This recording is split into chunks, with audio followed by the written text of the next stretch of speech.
On any given afternoon, Broward County deputies come across this. And he told me he paid $5 for that little bag, and the high that they get will last several hours.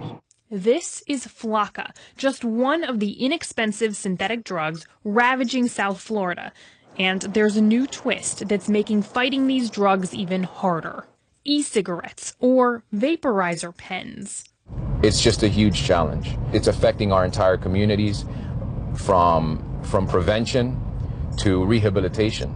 Lieutenant Ozzy Tianga says vaping drugs is so discreet, teens can do it right in school.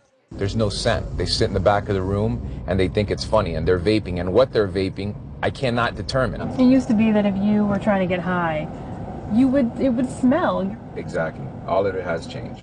And that same secrecy makes it tough for police to know what's inside that vape pen.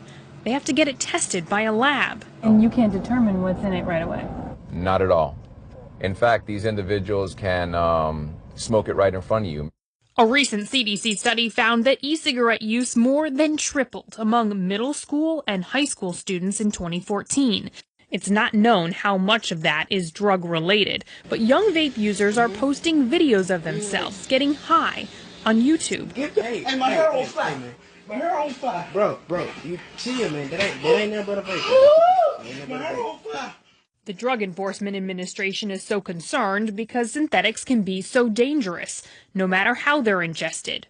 We've seen that time and time again where somebody has overdosed and died. There are a significant number of overdoses that are occurring related to these types of drugs. All of this is so new, no one's keeping track. No one knows just how many people have been injured or have died from vaping synthetic drugs. But already emergency rooms are seeing an increase, and the stories are disturbing. I have had patients in my practice in the emergency room that I have walked in on that are actually vaping at the bedside. Dr. John Cunha says recently a patient was discharged after an overdose and went into a hospital bathroom on his way out of the hospital, vaped more drugs, and had to be taken back to the ER. I think that these devices do have a role in helping people get off of actual cigarettes, and that they may be proven safer in that case. But in the hands of teenagers and drug abusers, they are definitely a very dangerous thing to have.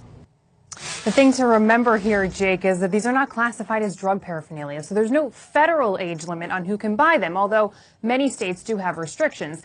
But these shops are popping up everywhere, and not to mention they can easily be bought on the internet. Now, the industry says that vaping is a great thing for a lot of people, that it's helping people to quit smoking, not helping people to start smoking. They, of course, say everything is subject to abuse by drug addicts. And, of course, there is a study now that shows that many of these teens who are vaping, Jake, they have never smoked before. This is new to